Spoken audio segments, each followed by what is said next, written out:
On the last episode, the coalition against the tyrant Dong Zhuo collapsed, and Han Dynasty degenerated into warlordism. It was only through the schemes of Wang Yun and Diao Can that Lü Bu was manipulated into killing Dong Zhuo. With him dead, a brand new wave of chaos swept through China. In this episode, we will look at the rise of the warlords created by this power vacuum, and how Lü Bu made a complete nuisance of himself by ruining everybody's plan. The death of the tyrant Dong Zhuo was widely celebrated in the whole city of Chang'an. His remains were mutilated, paraded, and lit on fire. Apparently, the fire even burned for a few days because he was just so fat. With him gone, however, a massive power vacuum was created. Wang Yun began to lord over the capital, purging all his political opponents, as more of Dong Zhuo's minions converged towards the city to fight for the scraps. Lü Bu, who was then on Wang Yun's side, rode out to intercept his enemies. But since intelligence wasn't his forte, he fell for the oldest trick in the book. They lured him out and cut him off from the city. Outnumbered and without the city's provision and support, he had no choice but to escape. What became of him? You'll find out later. With that brute out of the way, Li Jue and Guo Si now hold all the power. They executed Wang Yun and was about to get rid of the emperor to establish their own empire. But no, they can't do that. Here is the reason why. Even though the various local warlords held de facto power, they were not their own countries.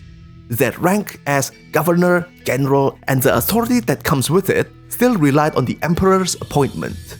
So, if they want to move their army or rule a province, they will need imperial justification and decree. Otherwise, they would just be branded as rebels, and everyone can legitimately tear the rebels to shreds and take all their stuff like free real estate. But of course, some of the more powerful warlords could get away with more severe violations. In short, they are like gangs or militias operating within a country.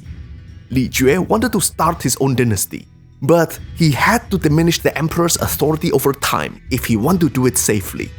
Anyway, there are other more important matters that need to be looked after, such as the resurgence of the Yellow Turban rebels. So the two of them used the emperor's authority to make Cao Cao do their dirty job, and proceeded to scrape up what was left of their former leader, Dong Zhuo, to give him a burial. But the moment they tried to, there was a thunderstorm, and the burial ground was flooded. Then lightning struck the coffin and his remains were thrown out. The same thing happened again on the second try, and on their third attempt, the lightning bolt obliterated all that was left. It looked like not even the heavens is willing to take this villain back. What is often overlooked in many other adaptations is that the emperor actually had a pretty active role over his destiny. Using secret edicts, he ordered Ma Teng and Han Sui to attack the capital, but they failed due to the lack of supplies. On the other side, however, Cao Cao's campaign was a great success. He captured 300,000 Yellow Turban soldiers and picked the best of them to be part of his army. His power grew immensely as he made Yanzhou his new base. So to celebrate his achievement and do a bit of flexing, he invited his dad to check out his new crib. Since Cao Cao was a rising star, the governor of Xuzhou, Tao Qian, wanted to get on his good side and provided his father with a bodyguard. However, this turned out to be a big mistake because the bodyguard was a disgruntled former Yellow Turban rebel and ended up robbing and massacring Cao Cao's family. This tragedy devastated Cao Cao and he flew into unbridled fury. Tao Qian tried to defuse the situation by sending Chen Gong to mediate, but even invoking the favor Cao Cao owed him couldn't get him to back down. Thus, Cao Cao went to war against Tao Qian, massacring every single inhabitant of Xuzhou they came across and desecrated the graves of their ancestors. This horrific act of cruelty will haunt him for a long time. Tao Qian turned to Kong Rong for help, but the latter was busy fighting the Yellow Turban himself, so he outsourced the job to Liu Bei, who was still a small-town magistrate at the time. Liu Bei broke through Cao Cao's siege, and he joined Tao Qian. But obviously, going against Cao Cao's grand army was practical suicide. So Liu Bei sent him a letter and nicely asked him to withdraw. And it worked. It somehow worked. Kinda. What Liu Bei didn't know at the time was that Lü Bu was attacking Cao Cao's base, and Cao Cao had to pull back to defend it. But for the meantime, everyone thought that Liu Bei was the one who stopped Cao Cao's invasion, and he was offered the governorship of Xuzhou. But he was too modest, so he took the position of temporary governor instead. Lü Bu was a massive nuisance. His existence was a wild card that ruins everyone's plans whenever he went. And nobody liked this treacherous bully either. After his defeat by Li Jue and Guo Si, he had bounced from working with one lord after another. He worked for Yuan Su, then Yuan Shao, Zhang Yan, before he finally joined Zhang Miao to attack Cao Cao's base. Now that he had Chen Gong as his advisor to cover his strategic weakness, he had become a lot more formidable. He even caught Cao Cao in an ambush and sent him running. It was only through the bravery of Dian Wei and Yue Jing that he was saved. After a brief interlude of defeating nearby Yellow Turban rebels, Cao Cao eventually defeated Lü Bu with his own ambush and ended up conquering the whole of Shandong. Lü Bu sought help from Yuan Shao, but since the latter hated him, he actually sent troops to help Cao Cao instead. So he sought refuge at Liu Bei's place. Liu Bei, who then knew that it was Lü Bu's attack that saved him from Cao Cao, was obliged to offer him protection. Zhang Fei, on the other hand, hated his guts. As if the RNG gods were blessing Cao Cao, Li Jue and Guo Si had a falling out, and the emperor sent a secret edict seeking Cao Cao's help. As the fallout intensified, the emperor escaped to the ruins of Luoyang under the protection of loyalist Xu Huang. Over there, Cao Cao collected the emperor and a powerful general as a bonus. He then brought the young emperor to Xuchang and made it the new capital. Having the emperor is like owning the game's cheat code. Cao Cao could practically order the warlords to do anything he wanted and play them against each other, all in the name of His Majesty. And his first order was to make Liu Bei the official ruler of Xuzhou. But he had to kill Lü Bu. When Lü Bu visited Liu Bei, Zhang Fei just blurted out the offer and was going to kill Lü Bu himself. Liu Bei immediately stopped the two and assured them that he had no intention to be played by Cao Cao. Nevertheless, the rift was formed. Next, Cao Cao ordered Liu Bei to attack Yuan Su.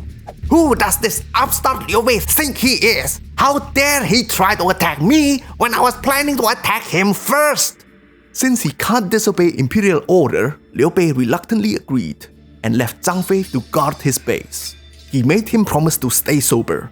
But Zhang Fei being Zhang Fei, he didn't keep his promise.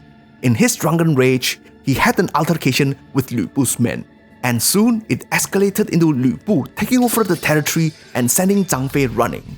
Liu Bei eventually forgave his brother, but he is now stuck with enemies on both fronts. Now, this part of the story gets really complicated, because Lü Bu just keeps ruining everyone's plan. He is like the schoolyard bully among warlords. When Yuan Su tried to bribe Lü Bu to attack Liu Bei, he didn't take the bait, and kept Liu Bei as his vassal instead. Liu Bei went along with it because he had nothing else to turn to.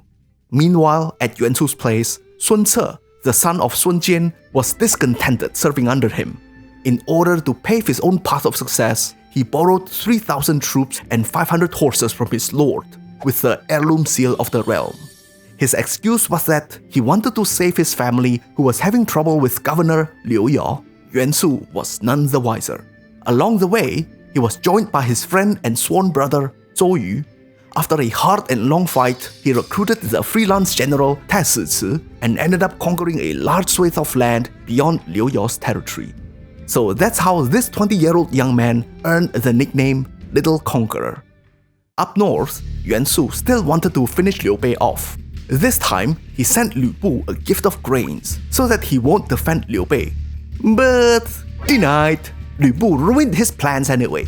He intervened by mediating between Yuan Su's general and Liu Bei. He made a bet with them and said that if he could hit the tiny branch of the halberd head from 150 paces away with his arrow, then Yuan Su's general should withdraw. And what do you know? Not only was Lü Bu a great general, he was also a great shot. But Yuan Su hasn't given up yet. He offered his son to marry Lü Bu's daughter. Liu Bu was wary of the obligations that came with the marriage alliance. Suddenly, he received news that Zhang Fei stole his horses, and that was the last straw. He had enough of this meathead, and he attacked Liu Bei along with him. And here we have Liu Bei betraying his principal for the first time by switching sides to Cao Cao. Before Cao Cao wanted to attack Liu Bu, however, an incident occurred. The thing about Cao Cao is that he loved women, especially other people's women. His relationship with the aunt of his new general, Zhang Xiu, offended the latter, especially because his uncle had just recently died. Enraged by this shameful affair, he ambushed Cao Cao. This fatal ambush almost killed Cao Cao, and he only managed to escape through the sacrifice of his loyal bodyguard, Dian Wei, and his son, Cao Ang. Zhang Xiu was eventually defeated by Yue Jin, and he fled to Liu Biao. To capitalize on this tragedy, Cao Cao mourned Dian Wei's death over his own sons to boost his army's morale. Just as Cao Cao was turning his attention to Liu Bu, suddenly Yuan Shu bewildered. Caught by his delusion of grandeur, he proclaimed himself an emperor. And you know how I previously said that it is bad to be seen to rebel against the Han Dynasty emperor? Yep, everyone turned against him. Liu Bu, Guan Yu, and even Sun Ce attacked him and utterly smashed his army. Interesting note, along this campaign, Cao Cao's army was running out of food, and to keep morale up, he framed an innocent official for embezzling supplies. Anyway, after this campaign, he made Liu Bei and Liu Bu reconcile before returning home, where he was greeted by more good news. Apparently, Li Jue and Guo Si were killed by their own men, who in turn surrendered to Cao Cao. Becoming more influential than ever, Cao Cao received a request by Yuan Shao for the permission to attack Gongsun Zhan. Convinced that Yuan Shao wasn't a long-term threat, he approved it. At long last, after all this distraction, he could finally give his full attention to Liu Bu. So he got into contact with his sleeper agent, Liu Bei. But the exchange was intercepted, and the furious Liu Bu attacked Liu Bei. The brothers were separated, and Liu Bei sought refuge at Cao Cao's territory. Now, here is where something really interesting happened. On his way to Cao Cao, he was invited to a meal at a hunter's home. But since the hunter couldn't find any game, he cooked his own wife to feed Liu Bei. Later on, when Liu Bei realized what had happened, he was overcome with grief and cried as he mounted his horse. He thanked the hunter and rode the heck away. When Cao Cao heard about it, he rewarded the man with gold pieces for his loyalty. Yeah, this sounds really weird, but this horror story is kinda treated like a moral lesson for loyalty. In many Chinese moral stories, the characters often sacrifice their own family members for the greater good. It is a fascinating paradox between taboo and loyalty. Anyway, with a much more powerful Cao Cao on Liu Bu's case, the latter didn't stand a chance in heck, no matter how strong he was. Liu Bu holed himself up, and the siege took months. Cao Cao then diverted the river and flooded the city. He made life so miserable for Liu Bu's force. Eventually, his own men mutinied and surrendered him to Cao Cao. While Chen Gong accepted his execution with dignity, Liu Bu groveled for mercy, offering his service. Cao Cao hesitated a bit until the long-suffering Liu Bei convinced him to do it. Zhang Liao, on the other hand, was spared through Liu Bei and Guan Yu's intervention because he was a cool guy. He will eventually prove himself to be one of Cao Cao's greatest general in the future. And that's the end of Liu Bu. There is a Chinese saying, 人中吕布，马中赤兔. Among men, Liu Bu. Among horses, red hair. They are the most powerful specimens of their kind. But as strong as he was, he failed to realize that no war could be won alone. The moral we can learn here is that if you want to be successful, don't be a jerk. Alright, the next episode is the Battle of Guandu. So be sure to subscribe and like the video so that you don't miss it. If you like what we are doing, then you can support us on Patreon. Until next time, stay cool, my bros.